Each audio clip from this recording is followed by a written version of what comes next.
Yes, many, many times I've seen Mr. Davis. And can you, do you see him in the courtroom today? Yes, I. Can you please point him out and identify an article of clothing he's wearing? Yeah, he's male black sitting at the end of the table wearing it's either gray or black suit. Your Honor, may the record reflect the identification of the defendant in this case? It will. All right, and how would Mr. Davis dress in normal, like, gangster attire, like you were talking about before, or would he dress differently? No, in his later years after he became the leader, whenever I'd see him, he'd be nicely dressed, have the brim hat on, and he wouldn't have anything gangster-like on. He was always well dressed. I'm going to ask you now about somebody by the name of Orlando Anderson. Were you familiar with Mr. Anderson? Yes, I was very familiar with Mr. Anderson. I had many, many contacts with him. Okay, and can you tell us how you first became aware of Mr. Anderson's involvement in gang activity, if such activity existed? Yes, I guess you could say I was there for his initiation into the gang. My partner Tim Brennan and I, we were at a fast food restaurant getting something to eat, and we're in the drive-thru. And this particular restaurant was right adjacent to the Southside Crip territory. And there's an alley that runs just adjacent to it. So as we got our food, and we were driving out of the fast food restaurant, and all of a sudden we heard a barrage of shots. We can hear them hitting our car. Then I heard about 5 or 6 shots, right? So after the shots stopped, we looked at each other, jumped out of the car, made sure we were all right, and we ran to where the shots were coming from. And witnesses were pointing down the street, and I saw 3 male blacks running down towards a known gang hangout. So these guys ran in there. We called the troops. We subsequently arrested Orlando Anderson and 2 other people, and during their interviews they said that was part of their initiation. They didn't have to be jumped in if they tried to kill me and my partner. So they were automatically in the gang, and Orlando Anderson wasn't the shooter during this incident. Was not. Was not. Yeah. Now, were you familiar? Well, did Orlando Anderson, to your knowledge, have any relation to Duane Davis? Yes, we found out that it was Orlando Anderson was Keffe's nephew. I'm sorry. That's fine. And Keffe is what Mr. Davis went by? Yeah, Keffe D. Yeah, Keffe D. Is that kind of how you're used to referring to Mr. Davis? Yes, I kind of know by their nicknames, really. Okay. And then, were you also familiar with somebody by the name of Terrence Bubble Up Brown? Yes. Had many contacts with Mr. Brown. He was kind of an older gangster, call him a wobbler. I still considered him in the gangster phase, but he kind of was a little older too. And I guess in the mid-'90s, what phase or what level would you say Orlando Anderson was? Definitely gangster phase. And then, did he go by any nicknames that you're aware of, Orlando Anderson? Yes, Baby Lane. And then, were you familiar with somebody by the name of DeAndre Smith? Yes, DeAndre Smith, many contacts with him. Again, admitted to me, he's a Southside Crip member. His nickname was Big Dre. Why was he called Big Dre? Because he was a big man, and he was like 6'4", probably 300 pounds. He was a big guy.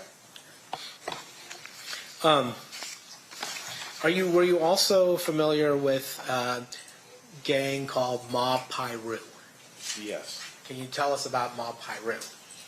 Yes, they're a gang in the city of Compton, and they're located in the northeast portion of our city. Their gang used to be called the Looters Park Piru. That was their territory. In about 1975 or 76, a group of kids over there wanted to start their own gang and have their own territory, so they started up Mob Piru, which stands for Members of Bloods.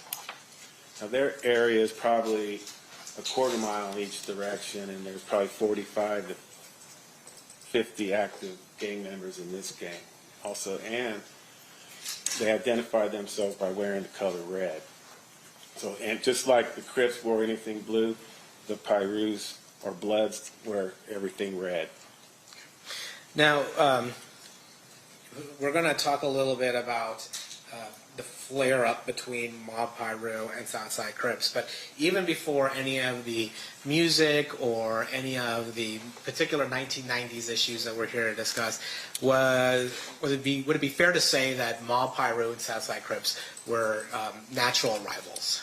Yes, the Bloods and Crips never got along since they originated way back in the early 70s. They're kind of like just natural enemies because one wears red and one wears blue. Were you familiar with whether or not Mob Piru associated with any particular record label in the mid-90s? Yes, Death Row Records. And do you know who ran Death Row Records at the time? Yes, Suge Knight. And were you familiar with Suge Knight prior to his ascension in Death Row Records? Yeah, we had contact with him before, but not many because he really wasn't a gang member. He didn't really hang out, but he grew up in that neighborhood. I'm going to ask you about some of the people that you would associate with Mob Piru. Earlier, I think now it's last week, we met with somebody named James McDonald. Are you familiar with James McDonald? Yes, very. Do you recall what his nickname was?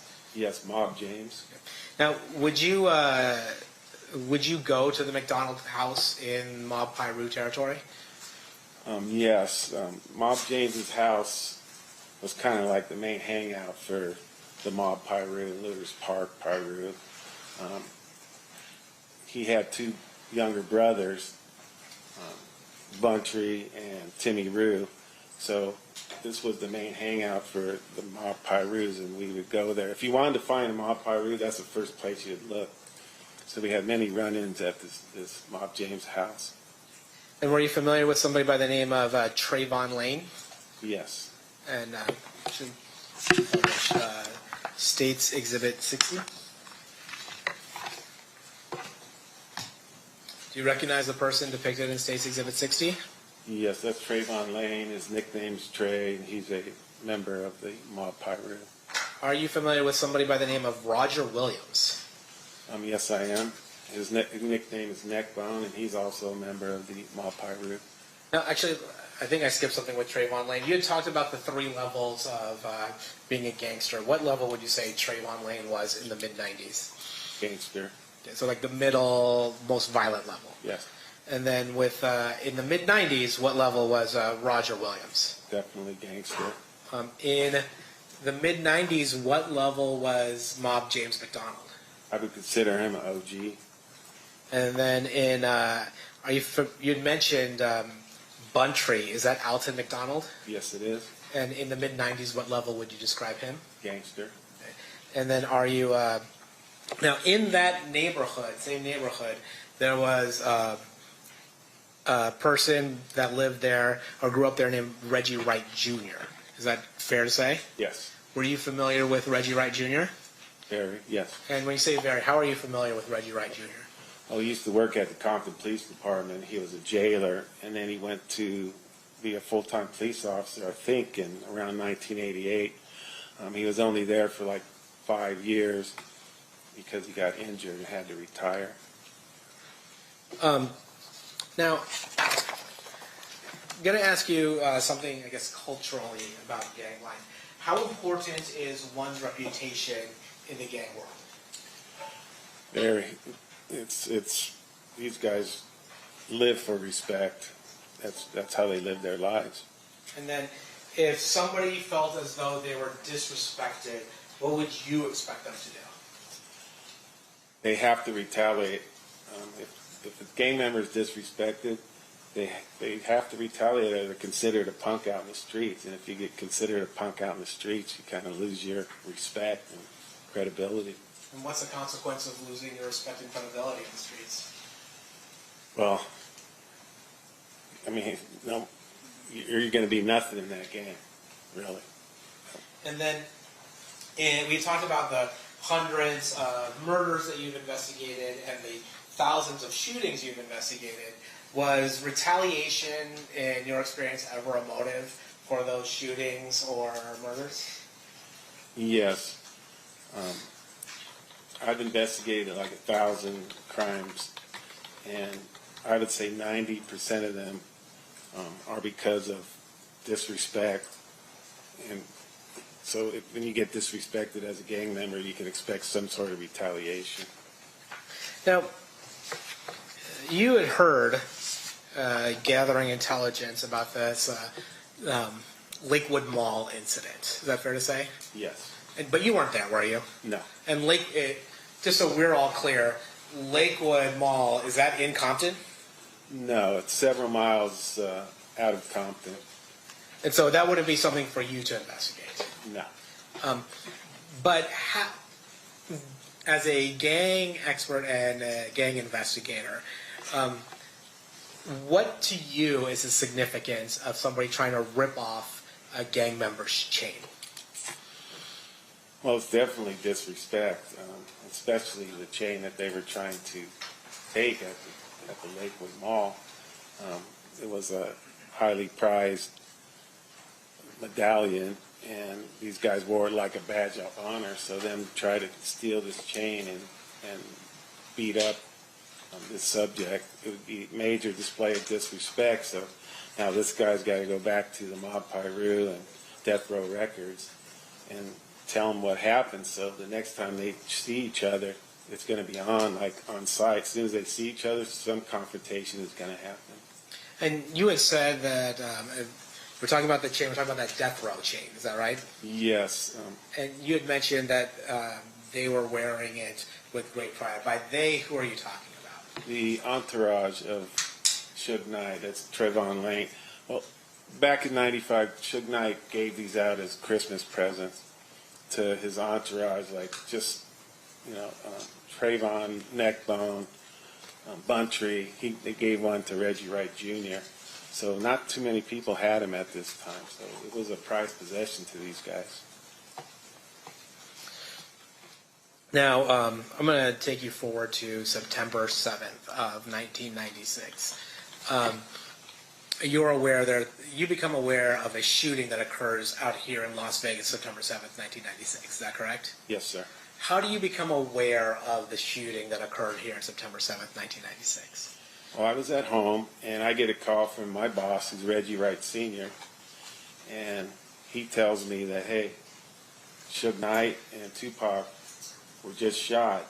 Tupac's in critical condition, and get ready because it's coming back to Compton. He told me that they thought the Southside Crips were responsible for the shooting. And so when he's telling you this, do you now have to have a response to this? Or why is he telling you specifically to get ready? Because when you disrespect and shoot the biggest rap mogul on the planet and the biggest rap star on the planet, and he surrounds himself with the Mob Piru, then there's going to be some sort of retaliation. And all these guys were from Compton. So when they got back to Compton, we expected a war. And was there a war? There definitely was a war. Can you tell us about that? So in the immediate aftermath of the Tupac Shakur shooting, did you notice an uptick in violence in Compton? Yes, 2 days after Tupac was shot was our first shooting. One of the OGs was at a store on Alondra Boulevard in Compton, and he was shot in the back several times, and a 10-year-old little girl got caught in the crossfire, and she was hit, and she was in critical condition.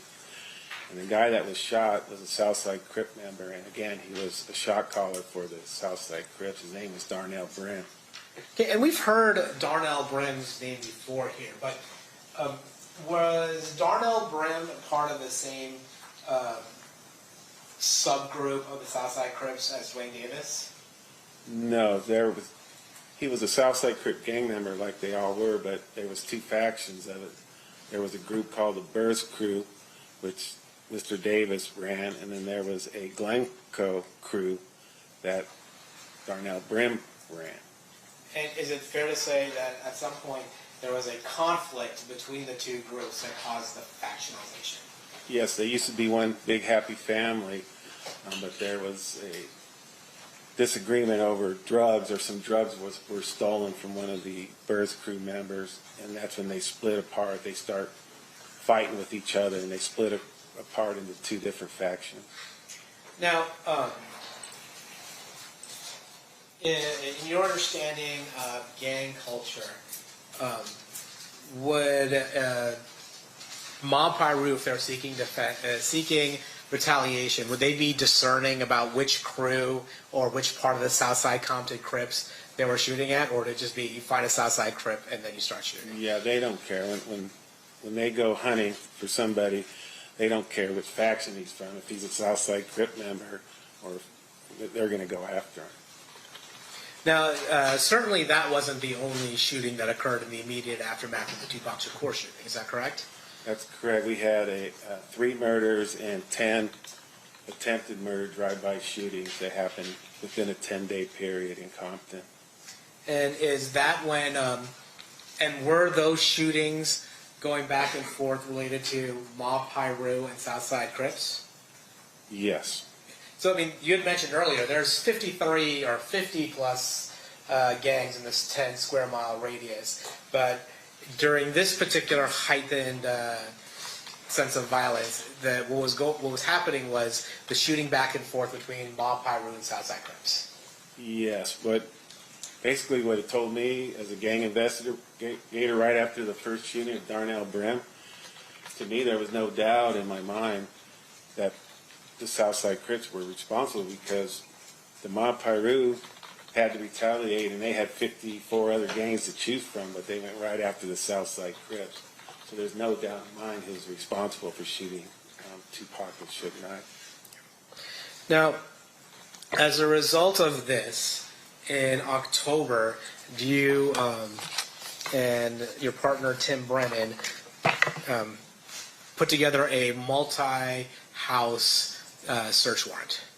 That is correct. And what was the purpose of this search warrant? Well, we had two purposes, really. One, there was a war in the city of Compton, and innocent people were getting shot, as well as gang members, and so we wanted to put a stop to that. So by hitting houses on both sides, both the Pirus and the Crips, and we wanted to quell the violence and try to stop it. The other reason was we wanted to try to help Las Vegas PD with their investigation of the shooting of Tupac and Suge.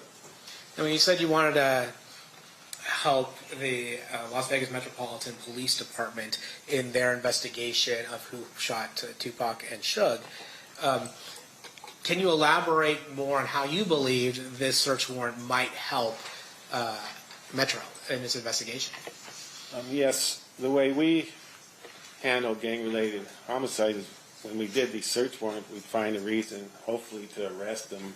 We'd find guns or narcotics in their house, and then we'd bring them down to the station. So you would have all the players that were involved, like that we heard about, that was involved in the shooting of Tupac Shakur. So we rounded them all up, and hopefully Las Vegas PD would come down and try to interview them, try to get one of them to cop out, or to try to put them in Las Vegas, whatever they want to do on their investigation of the murder.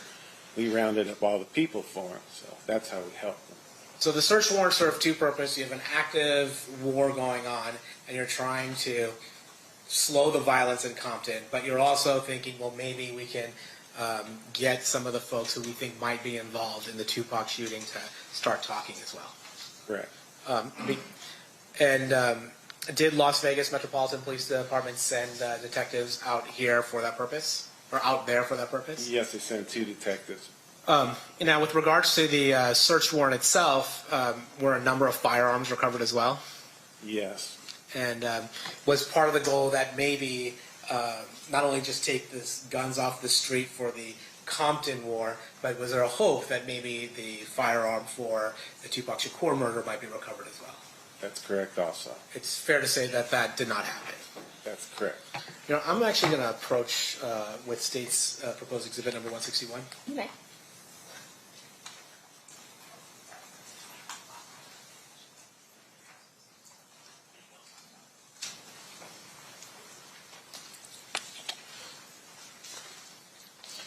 showing you what's proposed states exhibit number 161.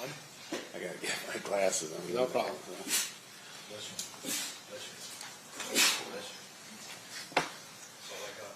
Okay. Do you recognize what state's proposed exhibit 161 is? Yes, it's a search warrant. And can you open it up and look through it? Do you recognize the search warrant? Yes, I do. It was a search warrant that we prepared, well, Tim wrote after the Tupac shooting. And was it? Did you assist him in the investigation that led up to the search warrant? Yes, And did you assist him in giving him the information in order to get the probable cause? definitely, yes. And then did you also assist in executing that search warrant? Yes. Now, state's going to move state's proposed exhibit 161 as evidence. Any objection, Mr. Smith? No objection. So admitted. Now, there's been some allegation that the Compton Police Department was only focused on the Southside Crips when it came to trying to stop this war and stop this violence. Is it fair to say that among the houses that were searched included a large number of Mob Piru houses along with Southside Crips houses? Yes, definitely. We hit many houses on both sides. And is it fair to say that is a total of 38 residences that were looked into? Yes. And to include members of Mob Piru and Southside Compton Crips? Yes. Now, permission to approach, Your Honor? You may. I'm going to show you what's been previously marked as State's Exhibits 162 and 163.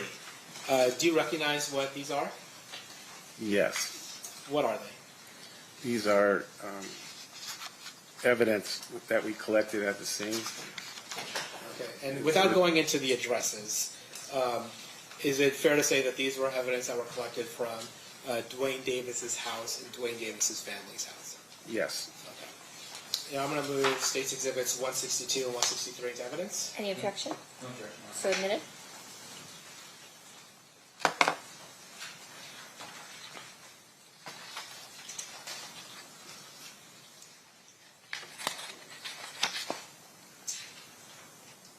Okay, I'm going to first turn your attention to State's Exhibit 162. Can you finish that?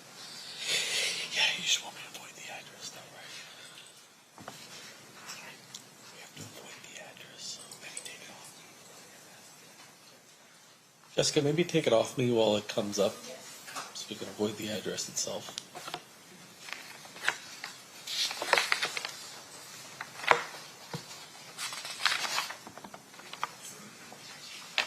What page do you want? The fourth page, please. Actually, no, I'm sorry. Can you do the second page first?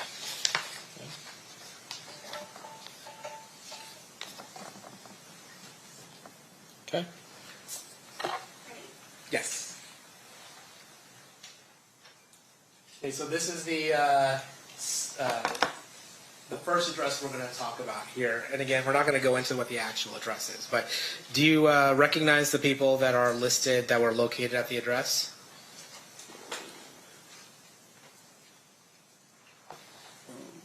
Yes.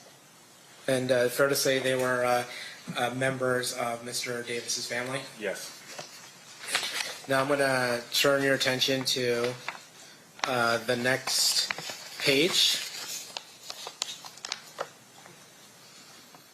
And under on line number 5, do you see what's listed there as the receipt? Yes. And not line number 5 is one hotel's receipt. Is that correct? Yes. And then line number 6 is one Compton Municipal Court subpoena. Is that correct? Yes.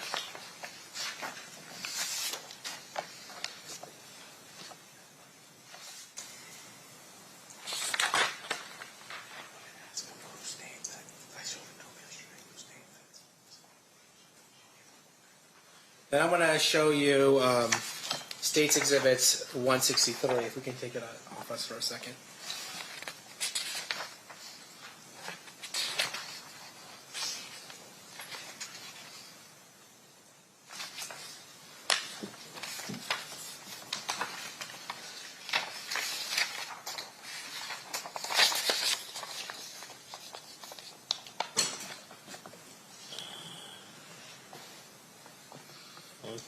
half a second here. Sorry, can we approach? I think you should have to show it to him, Mr. Blah. I don't think we can put it up. Okay. This is what it says.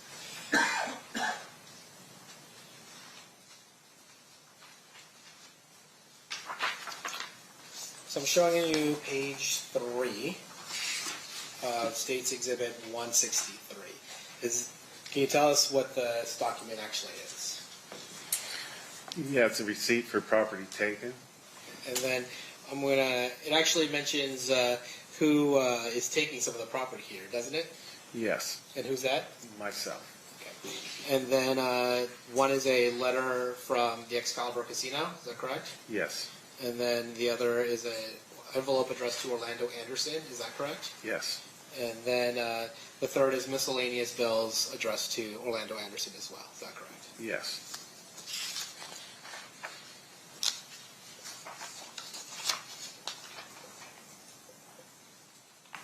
And all of these 3 items were collected by you, is that fair to say? Yes. So from Mr. Davis's home, and well, we'll start with 163. We have from Mr. Anderson's home, we have a receipt from the Excalibur. Is that correct? Yes. And then is part of the reason why you're collecting that receipt is because it's relevant to the investigation as to who shot Mr. Shakur? Yes, we thought it might be significant that it showed that Mr. Davis was in Las Vegas at the time of the shooting. I guess in this one's Mr. Anderson, correct? Yeah. And then from Mr. Davis's house, there's also a receipt, a hotel receipt that was collected. Is that fair? Yes.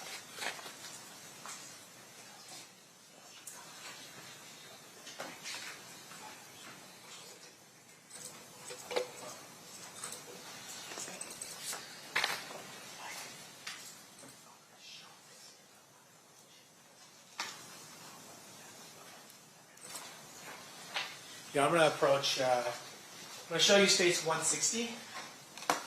And we're not going to talk about the addresses specifically, but the 2 addresses attributed to Mr. Anderson and Mr. Davis. One is at the top, and then one is at the bottom with a red dot. Is that correct? Yes. It's fair to say that they are very close to each other. Yes. I'm going to move 160 to evidence. Any objection? No objection. So admitted.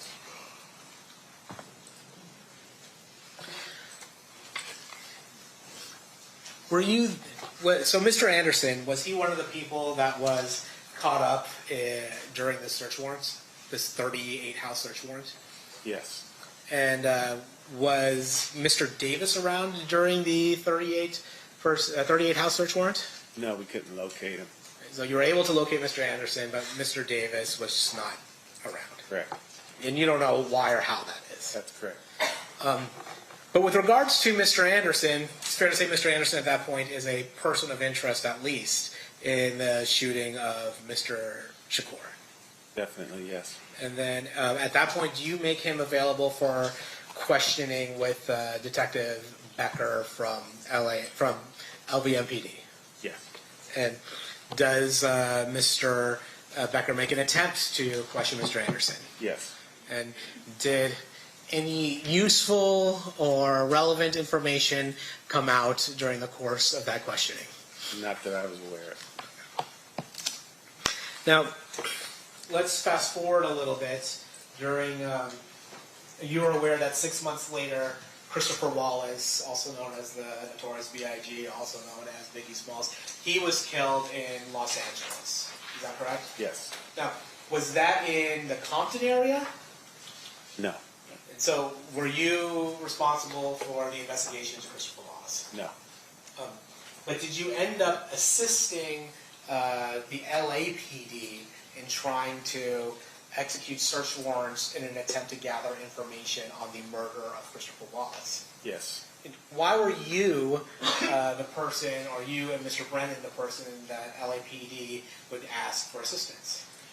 Because we knew who all the players were, and we told them at the time that they had a little internal feud going with each other, and we were getting ready to do search warrants on them. So you were getting ready to, they were having an internal feud. Is it fair to say that the 1997 search warrant served a dual purpose in a similar way that the 1996 search warrant served? Yes, So like in 1996, you have a war between Mob Piru and Southside Crips, and you're also trying to see if you can get any information related to the Tupac Shakur murder. Is that fair? correct, yes. And then in 1997, you had mentioned that there was an internal feud that had gotten violent. Is it fair to say that the Burris Street crew and the Glencoe Street crew on the Southside Compton Crips, that they had started engaging their own violent feud? Yes, definitely. And as a result, and at that same time, there was some question as to whether or not members of the Southside Crips may be involved in the murder of Christopher Wallace. Correct.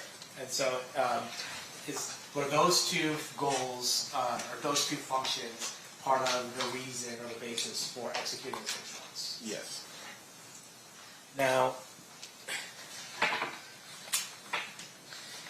I'm going to show you what's been previously admitted as State's Exhibit 136.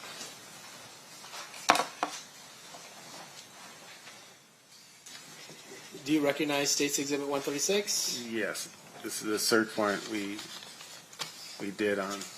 And we're not going to talk about addresses by agreement, but it's a search you did on a different house from the houses that you did in 1996. Is that correct? Yes. And this is a different residence that was associated with Mr. Davis. Is that fair?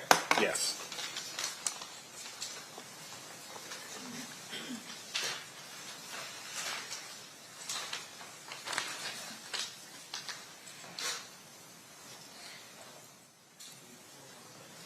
Page 4 of 136.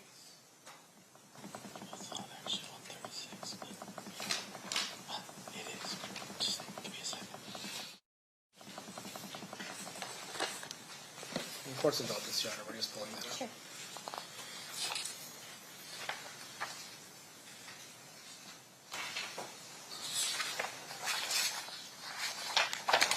Jessica, you can put it on me. And Mr. DiGiacomo, do you mind zooming in a little bit? Yeah, if I can figure out how to make the Zoom work on this.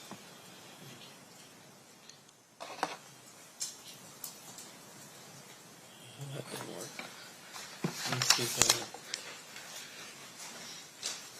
the Zoom tool's not working. Well, Mr. Ladd, we're going to do this the old-fashioned way. It's going to be up Okay. there, but I want to show you page 4 of 136. It's still up there on the screen as well. On page 4, we have another receipt of property taken. Is that right? Yes. And on line 4, what do we have? A money due bill for the Monte Carlo Casino. Now, in relation to this search warrant as well as the other search warrant, really you can only take property that would be related to the investigation, correct? Correct. So, like, if I couldn't take just any random property just because I have a search warrant, can I? No. You have to take things that are related to the actual search warrant. Correct. Now, I am going to ask you, did you spend, you said you had worked at Compton till about, how long, actually, let me rephrase. How long did you work at the city of Compton for? From 1983 to 2001. I'm sorry, 2000. Okay. Is it fair to say that at some point the Compton Police Department got swallowed up by the LA Sheriff's Office? Yes. And did you stay with? Did you sign on to the LA Sheriff's Office after that? Yes. Do you recall approximately how many of the Compton police officers stayed with the LA Sheriff's Office? Okay. Go ahead if you want to Okay, finish. I'm sorry. I don't want it to be like yesterday where we keep on interrupting each other. And do you recall how many of the Compton police officers were hired on by the LA Sheriff's Office when LA Sheriff's Office took over Compton Police Department? Yeah, I'm not sure the exact number. I think there was like 103 of us, and I think all but 2 were hired by the Sheriff's Department. Now, you ultimately left the LA Sheriff's Office, is that correct? Yeah. And then where did you go to work after that? I lateraled over to an agency, Garden Grove PD in Orange County. Probably a little bit safer than the Compton Police Department. You could say that, yes. Um, It was still a busy city, but it wasn't nothing like Compton. And then during that time period is when you started giving talks with Detective Brennan regarding your experience working blood and Crip gangs in Compton. Yeah. Is it fair to say that Detective Brennan is no longer with us? Yes, he passed away of cancer several years ago.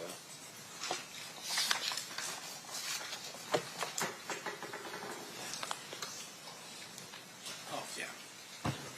You know, I'd forgotten about one of the murders I wanted to talk, or one of the shootings I wanted to talk to you about during the war that escalated immediately after the shooting of Tupac Shakur. So I'm going back a little bit, and I apologize for that. Okay. One of the people that was shot was a man by the name of Bobby Finch. Is that correct? Yes. And Bobby Finch was actually killed on September 11th. Was Bobby Finch a gang member? No. Was Corey Edwards a gang member? Yes. And what gang did he belong to? Southside Crips.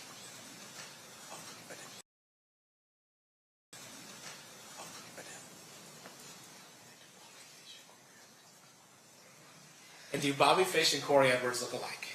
Yes, they did. Seal pass the witness. Does anyone need to use the restroom before we get into cross? Seeing no hands, Mr. Sampson. Oh. You're good? You're good? Restroom. Okay, perfect. All right. During this recess, you're admonished not to talk or converse amongst yourselves or with anyone else on any subject connected to the trial, or read, watch, or listen to any report or commentary on the trial of any person connected with this case by any medium of information, including without limitation, newspaper, television, the internet, and radio, or form or express any opinion on any subject connected with the trial until the case is submitted to you. We'll have you guys back here at, let's say, 2:15. Please rise for the jury.